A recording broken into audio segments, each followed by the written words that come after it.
Appendix A4.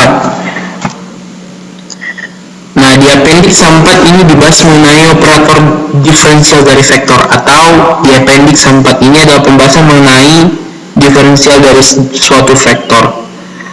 Nah, operator diferensial dari vektor ini dikenal dengan sebutan del atau nabla, yang mana del ini ditambahkan dengan lambang segitiga terbalik. Bisa dilihat persamaannya, del sama dengan delta 1 dikalikan do per do x1 ditambah delta 2 dikalikan do per do x2 ditambah dengan delta 3 dikalikan do per do x3. Itu sama bila dinyatakan dengan notasi sigma sama dengan sigma i kali delta i kalikan do per do xi, yang mana delta i merupakan suatu vektor satuan dan x adalah variabel yang terasosiasi dengan akses 1, 2, 3. Di Appendix A4 sendiri, untuk sumbu x, sumbu y, sumbu z itu diganti dengan sumbu 1, sumbu 2, sumbu 3. Jadi di koordinat kartesian nantinya akan diganti dengan sumbu 1 untuk sumbu x, sumbu 2 untuk sumbu y, dan sumbu 3 untuk sumbu z. Tapi pada prinsipnya sama saja. Simbol del merupakan operator vektor, memiliki komponen seperti vektor tapi tidak bisa berdiri sendiri. Yang artinya del ini harus mengoperasikan suatu fungsi, baik dia skalar, baik dia vektor, ataupun dia tensor. Demikian sedikit perkenalan mengenai del ini. Nah, kenapa vektor bila turunan itu memakai simbol del? Padahal delta juga merupakan suatu perubahan atau turunan dengan simbol segitiga ke atas. Nah, untuk del sendiri, karena vektor merupakan suatu fungsi yang terarah, memiliki arah, maka digunakanlah lambang del yang merupakan perubahan sesuatu yang berarah. Seperti itu, untuk menyatakan bahwa vektor yang akan diturunkan itu memiliki arah, tidak bisa diturunkan secara sembarangan. Nah, di Appendix A4 akan dibahas mengenai sedikit subbab. Yang penting dari Appendix A4 adalah berikut ini, adalah menentukan gradien fungsi skalar. Nah, jika x merupakan fungsi skalar dari variabel x1, x2, x3, maka operasi gradiennya adalah sebagai berikut. Bisa dilihat, del kalikan dengan s itu sama dengan delta 1 kali do s per do x1 ditambah dengan delta 2 kali do s per do x2 ditambah dengan delta 3 kali do s per do x3.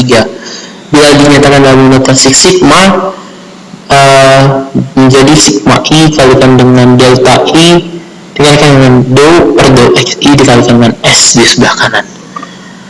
Nah, dari gradien fungsi skalar ini itu memiliki beberapa hal, 3 hal yang harus diperhatikan, yaitu tidak bersifat komutatif, tidak asosiatif, dan juga itu bersifat distributif. Nah, bisa dilihat perbedaan untuk tidak bersifat komutatif. Ada beberapa yang dibuktikan perbedaannya.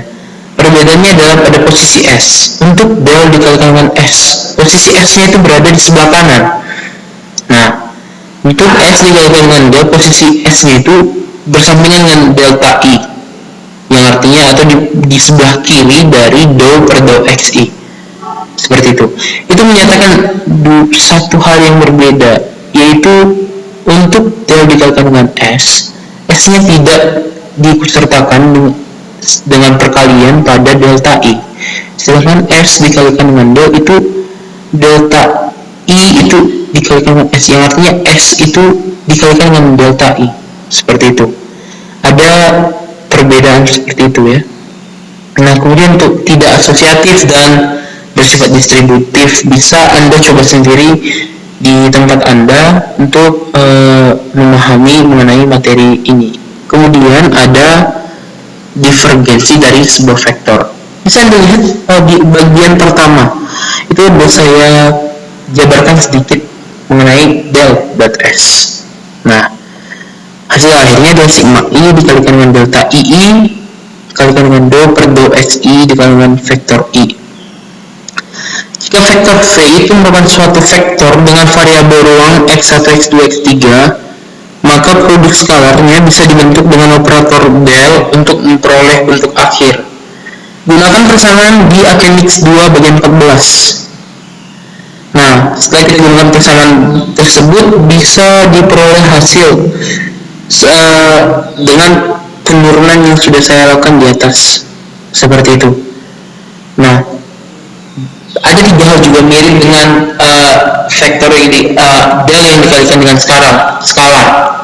Ada 3 sifat yang harus diperhatikan, yaitu tidak komutatif, yang artinya del dot v itu nggak sama dengan v dot del. Nah, tidak asosiatif dan juga distributif, ya. Ada terdapat kekeliruan di situ harusnya posisinya adalah tidak sama dengan notasi ketidak sama dengan di tidak asosiatif, ya. Nah, berikut adalah pembuktian untuk sifat tidak komutatif. Lihat, ada perbedaan bukan? Kenapa dia tidak bisa dinyatakan sebagai komutatif? Karena del dan v itu merupakan suatu vektor yang artinya memiliki arah, tidak bisa dibuat dengan sifat komutatif. Berbeda dengan skalar. Apabila kita mengalihkan skalar dengan skalar, itu bisa berlaku sifat komutatif. Misalkan 5 dikalikan dengan 2 mirip dengan atau akan sama dengan 2 dengan dikalikan dengan 5. Nah, untuk vektor sendiri ya tidak bisa karena dia memiliki arah. Kita harus memperhatikan arah dari vektor tersebut masing-masing. Untuk itu ada tekniknya dengan pembuktian tidak sifat komutatif ini. Bisa diperhatikan dengan baik-baik dan dipahami caranya. Selanjutnya ada curl dari vektor atau merupakan cross product dari sebuah vektor. Nah, di cross product ini bisa dilihat di situ ada del dikalikan dengan dikrosskan dengan v, menghasilkan hasil akhirnya adalah sigma i, sigma j, sigma k dikalikan e, i, j, k dikalikan dengan delta i dikali dengan do per do x i vektor k. Ada terdapat kekeliruan di situ harusnya delta k, ya, do per do x i bukan do x j, seperti itu. Nah, bisa diperhatikan di sini. Lihat ada sigma k dikalikan e, i, j, k dengan delta k. Ini harusnya delta k bukan delta i. Ini sigma k ini merupakan hasil dari cross antara delta j dengan delta k. Begitu.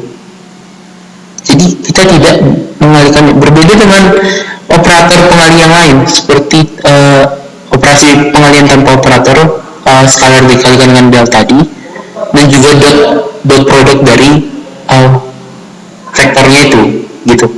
Ada terdapat perbedaan. Bisa dilihat di sini sigma j, sigma k, kemudian dikalikan dengan cross product dari delta j dan delta k, kemudian dikalikan delta do per do x i dan vektor k. Nah, hasil dari cross dari delta j yang dimaksudkan dengan delta k adalah sigma k, e, i, j, k dan delta k. Ini seharusnya bukan delta i melainkan delta k. Seperti itu. Maaf, ada kekeliruan sedikit. Nah, terbentuk persamaan baru seperti ini adalah persamaan akhir dari curl dari vektor tersebut. Seperti itu. Nah, untuk memperoleh ini kita bisa melakukannya dengan cara menentukan determinannya. Kita ubah suatu vektor tersebut dalam bentuk matriks. Lihat pada gambar berikut ini. Delta 1, delta 2, delta 3 di barisan pertama, do per do x1, do per do x2, do per do x3 di barisan kedua, v1, v2, v3 di barisan ketiga. Kita tentukan determinannya untuk memperoleh persamaan seperti yang di atas tadi. Nah, menentukan determinannya bisa kita lakukan dengan operasi kofaktor. Seperti itu. Dengan mengambil barisan 1, delta 1 dikalikan dengan determinan minornya, kemudian delta 2 dikalikan dengan minornya juga, seperti itu selanjutnya. Nah, apabila kita memperoleh sampai final, itu akan mendapatkan hasil yang mirip seperti itu apabila dinyatakan dalam notasi sigma seperti itu. Nah, jadi ada 2 cara untuk memperoleh curl dari vektor. Baiklah, demikian sekian dari pembahasan appendix 4 dari kelompok kami. Terima kasih telah menyaksikan video ini. Saya berharap kritik dan saran dari bagi Anda yang menontonnya. Saya